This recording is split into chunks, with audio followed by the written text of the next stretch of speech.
Marcel, c'est une dure journée pour toi, des journées comme ça où tu viens faire quelques heures de shopping à Genève? Non, non, j'ai laissé passer le froid parce que j'ai perdu un citronnier là, dans ma maison à Cassis et je voulais voir comment avaient résisté les plantes en Suisse. Je venais inspecter les plantes après le grand froid. C'est pas plutôt pour prendre des dispositions avec le retour de la gauche? Non, non, le retour de la gauche va être une chance pour la France parce qu'il va y avoir des enseignants, il va y avoir plus de médecins scolaires. Dans ma spécialité, si tu veux, le programme de François Hollande, c'est surtout la jeunesse et l'école. C'est un programme de pédopsie. Hein. C'est vrai? Ouais. Mais je te posais la question déjà à maintes reprises. Hollande passe, il t'appelle au gouvernement.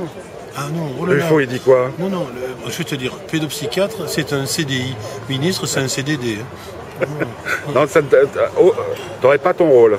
Non, j'aurais le rôle que j'ai d'habitude, comme par exemple avec Xavier Bertrand, l'actuel ministre de la Santé, qui est un ami. On a fait une commission que je co-préside sur l'image de soi et je serai toujours l'expert des ministres pour apporter ce que je peux apporter vis-à-vis des gens qui nous dirigent, qu'ils soient de droite ou de gauche. À force d'être un expert, il n'y a pas des jours où tu aimerais être normal? Mais justement, c'est toute la campagne présidentielle, c'est d'être normal.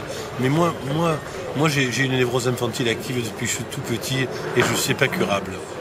C'est-à-dire qu'il n'était pas possible de vivre comme un mec... Enfin, si, quand tu es sur l'eau.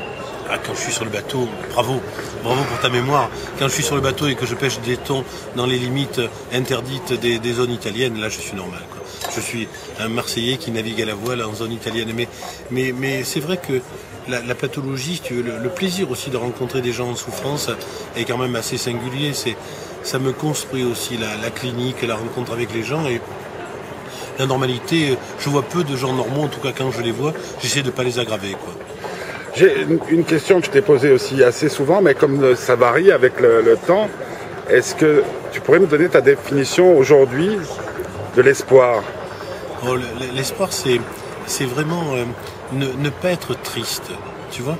C'est un truc assez simple, c'est que deux choses. Ne pas être triste, c'est aussi dans l'idée que tu as toujours une solution, même si tu la comprends pas.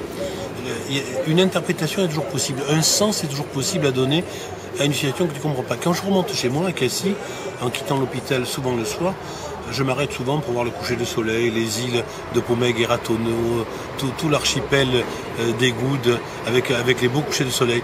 Et en même temps, alors que je crois que je m'arrête pour regarder le soleil, parfois je comprends ce qu'un adolescent m'a dit et que je n'avais pas compris.